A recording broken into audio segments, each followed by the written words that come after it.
हुन्छ।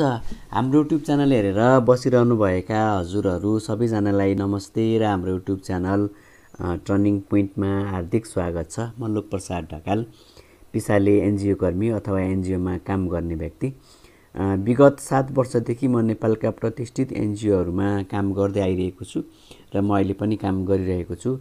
यहाँहरू हाम्रो युट्युब च्यानल टर्निङ पोइन्टमा पहिलोचोटि जोडिँदै हुनुहुन्छ भने कृपया च्यानललाई सब्सक्राइब गरिदिनका निम्ति, सँगै घन्टीलाई प्रेस गर्नका निम्ति र अल नोटिफिकेसनमा पनि प्रेस गर्नका निम्ति हजुरहरूसँग मेरो विनम्र अनुरोध रहेको छ भने भिडियोलाई सेयर र लाइक गरेर पक्कै पनि साथ र सहयोग बढाइदिनु हुनेछ भन्ने अपेक्षा छ।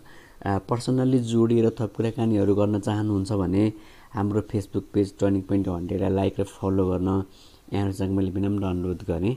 मैले चाहिँ लामो समयदेखि नेपालको मार्केटमा हरेक दिन आउने विभिन्न अर्गनाइजेसनहरूका विभिन्न क्याटेगोरीका भ्याकेन्सीहरूको बारेमा यहाँहरूलाई जानकारी गराउँदै आइरहेको छु र आज पनि नेपालको एउटा प्रोफेसनल आइएनजिओसँग सम्बन्धित भ्याकेन्सीको जानकारी रहेको छ। आउनुहोस् टपिक चाहिँ सुरु गरौँ। यहाँहरूले हेर्दै हुनुहुन्छ जब अपर्च्युनिटी भनिएको छ, यो भ्याकेन्सी अनाउन्स गर्ने अर्गनाइजेसनको नाम चाहिँ United Mission to Nepal UMN हो र यो अर्गनाइजेसन युएमएन चाहिँ नेपालको लागि चाहिँ आइएनजिओ हो र यो अर्गनाइजेसनले धेरै लामो समयदेखि नेपालमा चाहिँ काम गर्दै आइरहेको छ र खास गरी अर्गनाइजेसनले चाहिँ नेपालमा रहेका नेपालको चाहिँ गरिबीलाई चाहिँ अथवा त्यो गरिबी जीवनलाई चाहिँ कसरी ट्रान्सफर्मेसन गर्न सकिन्छ भनेर यसले चाहिँ काम गर्ने गर्दछ र यो अर्गनाइजेसनले चाहिँ नेपालका 6वटा जिल्लाहरूमा 8वटा जिल्लाहरूमा 6वटा क्लस्टरहरू बनाएर यो विभिन्न किसिमका कामहरू चाहिँ गरिरहेको छ। खास गरी चाहिँ बिल्डिङ, पार्टनरसिप अनि हेल्थ, इम्पावरमेन्ट लगायतका सेक्टरहरूमा यो अर्गनाइजेसनले चाहिँ काम गरिरहेको छ र अहिले चाहिँ अर्गनाइजेसनले चाहिँ केही पोजिसनमा चाहिँ भ्याकेन्सी अनाउन्स गरेको छ। यहाँहरूले चाहिँ आइएनजिओहरूमा चाहिँ +2 लेभलका व्यक्तिहरूको लागि भ्याकेन्सी भन्नुभएको थियो। यो चाहिँ +2 लेभल क्वालिफिकेसन भएका व्यक्तिहरूको लागि नै भ्याकेन्सी चाहिँ रहेको छ। पहिलो पोजिसन चाहिँ रिसेप्सनिस्ट एडमिनिस्ट्रेटिभ असिस्टेन्ट रहेको छ र यो चाहिँ ओन्ली वुमेनको लागि मात्रै हो। नम्बर अफ रिक्वायरमेन्ट नम्बर 1 जना, यो काठमाडौँ बेस्ड भएर काम गर्नुपर्ने छ युएमएनको हेड अफिस काठमाडौँमा चाहिँ र यसको यो पोजिसनले गर्ने कामहरू भनेको यो फाइनेन्सियल र एडमिनिस्ट्रेटिभ र रिसेप्सनिस्टसँग सम्बन्धित सम्पूर्ण कामहरू चाहिँ आवश्यक कामहरू चाहिँ स्मुथली गर्नुपर्ने छ। यसको चाहिँ युएमएनको हेड अफिस थापथलीमा रहेर त्यो कामहरू चाहिँ गर्नुपर्ने छ र त्यसको चाहिँ रिपोर्टिङ चाहिँ डाइरेक्टली एचआर र एडमिनिस्ट्रेटिभ म्यानेजरलाई चाहिँ सबमिट गर्नुपर्ने छ भने ह्युमन रिसोर्सको सपोर्ट त्यो टिमसँग चाहिँ अर्गनाइजेसनले चाहिँ यो पोजिसनले चाहिँ काम गर्नुपर्ने छ र यसको क्वालिफिकेसन भनेर चाहिँ इन्टरमिडिएट +2 लेभलको एजुकेसन हुनुपर्ने छ। एटलिस्ट 1 इयर एक्सपिरियन्स, यो चाहिँ रिसेप्सनिस्ट अथवा त्यो ह्यान्डलिङ गरेको चाहिँ 1 वर्षको एक्सपिरियन्स हुनुपर्ने छ र एकदम इफेक्टिभ एक्सपिरियन्स हुनुपर्ने छ। एडमिनिस्ट्रेटिभ सपोर्ट अथवा बिजी सेड्युलमा काम गरेको एक्सपिरियन्स हुनुपर्ने छ भन्ने कुरा छ र टिममा चाहिँ काम गर्न सक्ने इन्टरपर्सनल स्किल हुनुपर्ने छ र नेपाली टाइपिङको स्किल हुनुपर्ने छ। यो चाहिँ डकुमेन्टहरूलाई चाहिँ ट्रान्सलेट गर्न सक्ने स्किल र नेपाली र इङ्ग्लिसमा चाहिँ कम्युनिकेसन गर्न सक्ने राम्रो स्किल हुनुपर्ने छ भने वेल म्यानेज गर्न सक्ने र सेल्फ मोटिभेटेड हुनुपर्ने छ भनेर चाहिँ भनेको छ र स्यालेरी र बेनिफिट चाहिँ युएमएनको पोलिसी अनुसार हुनेछ भनेर चाहिँ भनेको छ र यसमा अप्लाई गर्नका निम्ति प्रायःजसो आइएनजिओहरूमा अप्लाई गर्नका निम्ति कभर लेटर, सिभी त्यति धेरै मागिँदैन। आइएनजिओहरूको आफ्नै एउटा एप्लिकेसन फर्मेट हुन्छ, त्यो फर्मेटमा चाहिँ मागेका डिटेल इन्फर्मेसनहरू भरेर पठाउनु चाहिँ पर्नेछ। कति अर्गनाइजेसनहरूको अनलाइन नै अप्लाई गर्ने सिस्टम हुन्छ भने कतिको चाहिँ फर्मलाई चाहिँ डाउनलोड गरेर त्यहाँ भएका कुराहरू फिलअप गरेर अर्गनाइजेसनको इमेलमा पठाउनु पर्नेछ र यो पनि यसको डिटेल जब डिस्क्रिप्सन र एप्लिकेसन फर्म चाहिँ यो लिङ्कमा छ, यहाँले यसमा टच गर्नु होला र त्यसपछि चाहिँ यहाँ भएका कुराहरू भरेर चाहिँ अर्गनाइजेसनको इमेलमा चाहिँ पठाउनु होला। इमेल पठाउने ठेगाना रहेको छ nepali.recruit@umn.org.np। मैले फेरि दोहोऱ्याएँ nepali.recruit@umn.org.np मा चाहिँ हामीले 15 डिसेम्बरको काले समयभित्र अथवा 4 बजे भनेको रहेछ, सरी 15 डिसेम्बरको 4 बजेसम्ममा चाहिँ हामीले त्यो चाहिँ पठाइसक्नु चाहिँ पर्नेछ।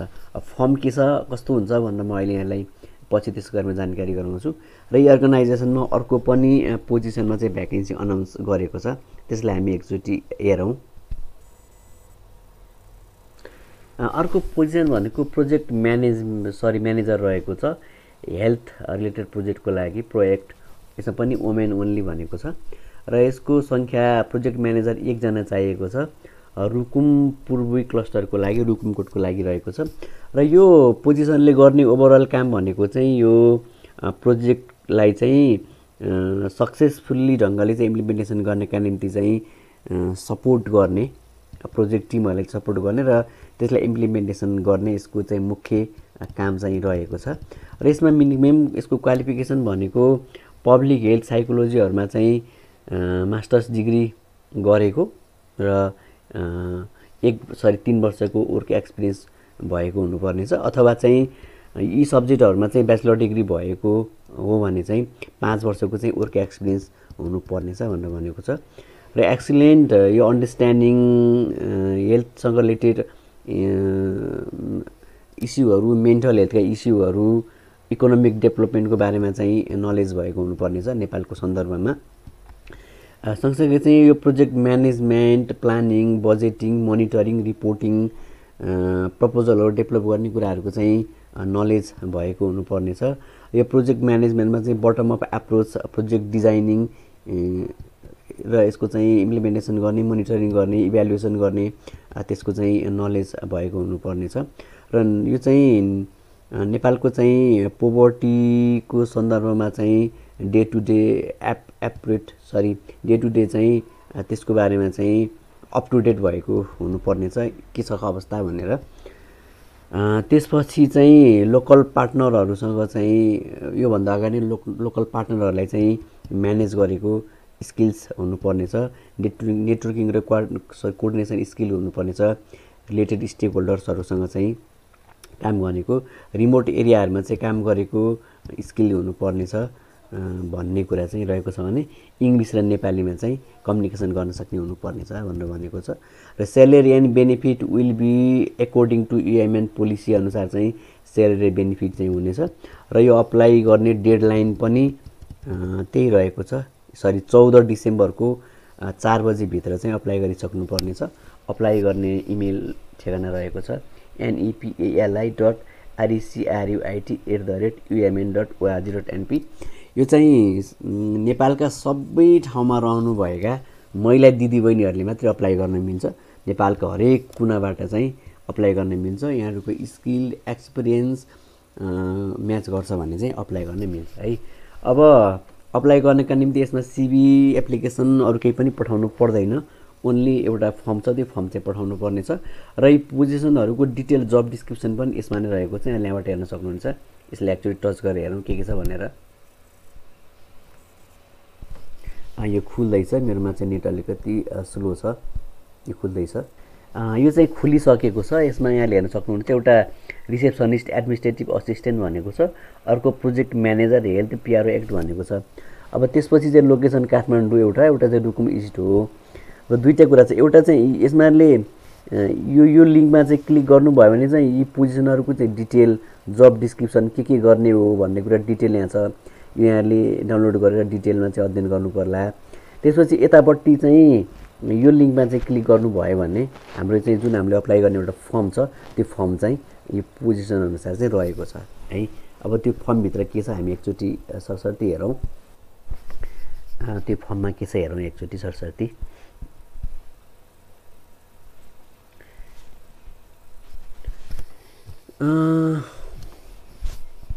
यहाँले हेर्दै हुनुहुन्छ, यो चाहिँ रिसेप्सनिस्टको लागि फर्म हो है। रिसेप्सनिस्ट एडमिनिस्ट्रेटिभ असिस्टेन्ट भनेको छ। यसमा आफ्नो नाम यहाँले सबै कुरा भरिराखेकै कुरा छ, धेरै कुरा केही पनि छैन। नाम, date of birth, gender, marital status, नेसनालिटीहरू, आफ्नो पर्मानेन्ट एड्रेसहरू, यी कुराहरू यसमा राख्नुपर्ने छ।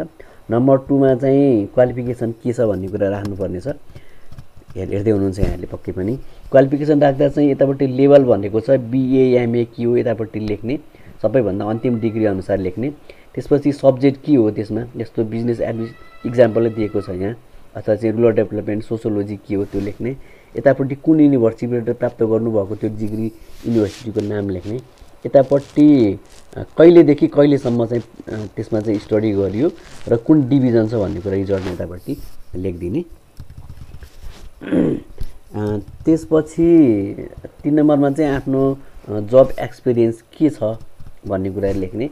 इम्प्लोइमेन्ट लोकेसन, कहाँ काम गर्नुभएको थियो, स्टार्ट डेट र इन डेट, अनि त्यसपछि जब टाइटल, कुन पोजिसनमा काम गर्नुभएको थियो, अनि रिजन फर लिभिङ, त्यो जागिर छोड्नुको कारण के थियो भन्ने कुरा लेख्ने। र त्यो पोजिसनमा गर्दा हामीले के कामहरू गर्नुपर्थ्यो भन्ने कुरा जब रेस्पोन्सिबिलिटीमा चाहिँ हामीले लेख्ने। हामीसँग कतिवटा वर्क एक्सपिरियन्स छ, हुनसक्छ कसैको 4 वटा 5 वटा, कसैको 2 वटा पनि हुनसक्छ, त्यो डिटेलमा चाहिँ भर्ने। सबैभन्दा माथि चाहिँ हामीले अन्तिमचोटि प्राप्त गरेको वर्क एक्सपिरियन्स अथवा काम गरेको त्यो कुरा भर्दै चाहिँ हामी तल आउने। त्यसपछि चाहिँ अर्को के भनेको छ भने भनेका के क्वेसनहरू सोधेको छ।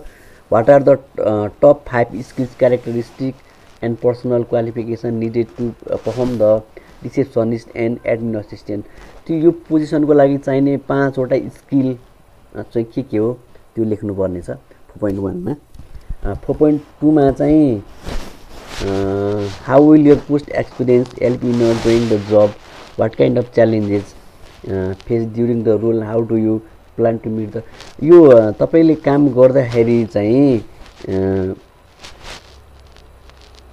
योभन्दा पहिला चाहिँ काम गर्दाखेरि चाहिँ को चाहिँ एक्सपिरियन्स सेयर गर्ने भनेको छ।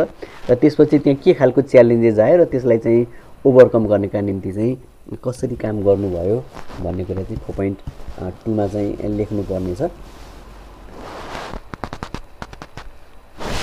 त्यसपछि चाहिँ 4.3 मा चाहिँ this job required the job holders to carry out of number of task that mostly time bound and urgently nature, what approach will you take to manage this type of workload effectively.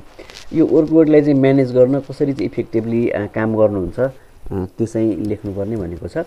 4.4 मा चाहिँ what do you understand by confidentially and how will you maintain confidentially of staffs personal इन्फर्मेसनहरू। यो आफ्नो त्यो privacy कुराहरू चाहिँ कसरी confidently चाहिँ राख्न सकिन्छ र स्टाफहरूको चाहिँ कन्फिडेन्टली चाहिँ कसरी राख्नुहुन्छ भनेर सोधेको छ।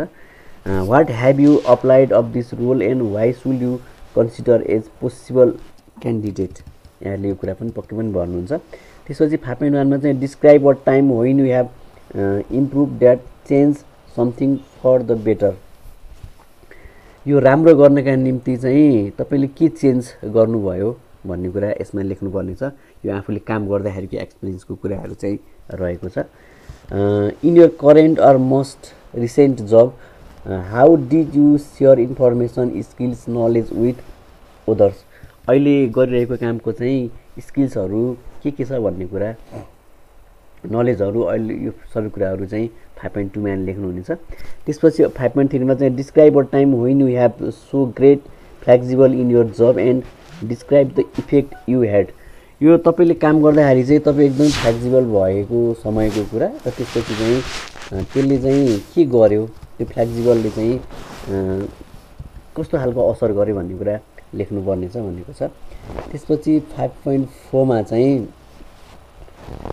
UMN Christian development organisation, what do you understand by this and what are your attractive to work with this organisation. यो अर्गनाइजेसन चाहिँ क्रिस्चियन हो भनेको छ होइन। अनि व्हाट डु यु अन्डरस्ट्यान्ड, यो भन्नाले चाहिँ तपाईँ के बुझ्नुहुन्छ र तपाईँ चाहिँ यसमा चाहिँ काम गर्न किन आकर्षित हुनुभयो भन्ने कुरा चाहिँ लेख्नुपर्ने छ। अनि give your specific example from your past work experience, how you have actively work to promote gender जस्टिसहरूले चाहिँ कसरी प्रमोट गर्नुभयो त्यो कुरा चाहिँ लेख्नु भनेको छ। त्यसपछि यो युएमएनको चाहिँ के भ्यालुहरू हुन्छ नि, भ्यालुहरू चाहिँ 6वटा भ्यालुहरूमध्ये तपाईँलाई तपाईँको विचारमा चाहिँ कुन चाहिँ महत्त्वपूर्ण हुन्छ लेख्नुहोस् भनेर भनेको छ। त्यसपछि तपाईँले ल्याङ्ग्वेजको लेभल कस्तो छ होइन, यो ल्याङ्ग्वेजको लेभल चाहिँ यहाँ लेख्ने, level of spoken completed, level of writing कस्तो अब के छ होइन, बेसिक, इन्टरमिडिएट, फ्लुएन्ट कुन छ भन्ने कुरा चाहिँ लेख्ने है। नेपाली, इङ्ग्लिस र अदर ल्याङ्ग्वेजहरूको बारेमा के छ भने चाहिँ त्यहाँ लेख्ने। त्यसपछि please describe your level of computer लिट्रेसीको चाहिँ के छ आफूसँग नलेज, त्यस चाहिँ यसमा चाहिँ डिस्क्राइब गर्ने भनेको छ। अनि please detail other relevant training and यो हाम्रो चाहिँ पोजिसनसँग म्याच गर्ने ट्रेनिङहरू केही त्यस्तो छ भने यो पोजिसन यो कोलममा चाहिँ लेख्ने। अरू त्यस्तो कुनै क्रिमिनल केसहरू एब्युजहरू गर्नुभएको छ त्यस्तो केही थियो भने अथवा थिएन, प्रायःको नहुन सक्छ, कसैको त्यस्तो केही एक्सपिरियन्सहरू छ भने त्यसमा लेख्ने। त्यसपछि चाहिँ अहिले तपाईँ गर्दै गरेको जबको चाहिँ स्यालेरी कति थियो यसमा लेख्ने। र तपाईँले चाहिँ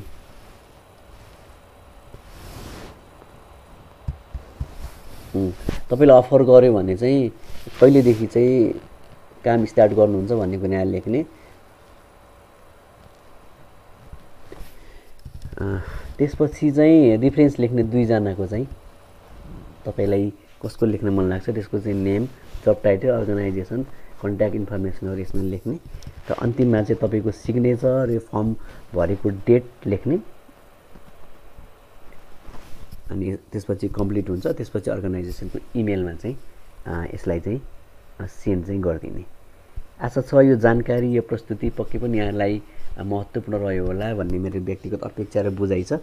यो सबै पोजिसनहरूको जब लिङ्क मैले डिस्क्रिप्सन बक्समा राख्छु, यहाँले त्यहाँबाट डिटेलमा हेरेर पनि यसलाई अप्लाई गर्न चाहिँ सक्नुहुनेछ। र यहाँहरू पर्सनली जोडेर थप कुराकानीहरू गर्नका निम्ति हाम्रो फेसबुक पेज टर्निङ पोइन्ट 100लाई लाइक र फलो गर्न यहाँहरूसँग मैले विनम्र अनुरोध गरेँ। र थप यहाँहरू चाहिँ हाम्रो युट्युब च्यानलमा पहिलोचोटि जोडिँदै हुनुहुन्छ भने कृपया च्यानललाई सब्सक्राइब गरिदिनका निम्ति, सँगै आउने घन्टीलाई प्रेस गर्नका निम्ति र अल नोटिफिकेसनमा पनि प्रेस गर्नका निम्ति यहाँहरूसँग विनम्र अनुरोध गर्दै यो महत्त्वपूर्ण भिडियो हेर्नका निम्ति यहाँले समय दिनुभएकोमा यहाँलाई धेरै धेरै धन्यवाद दिँदै पुनः अर्को भिडियोमा अर्को जानकारीसहित यहाँसँग भेटिने अपेक्षा गर्दै आजलाई बिदा मागेँ। धन्यवाद, नमस्ते।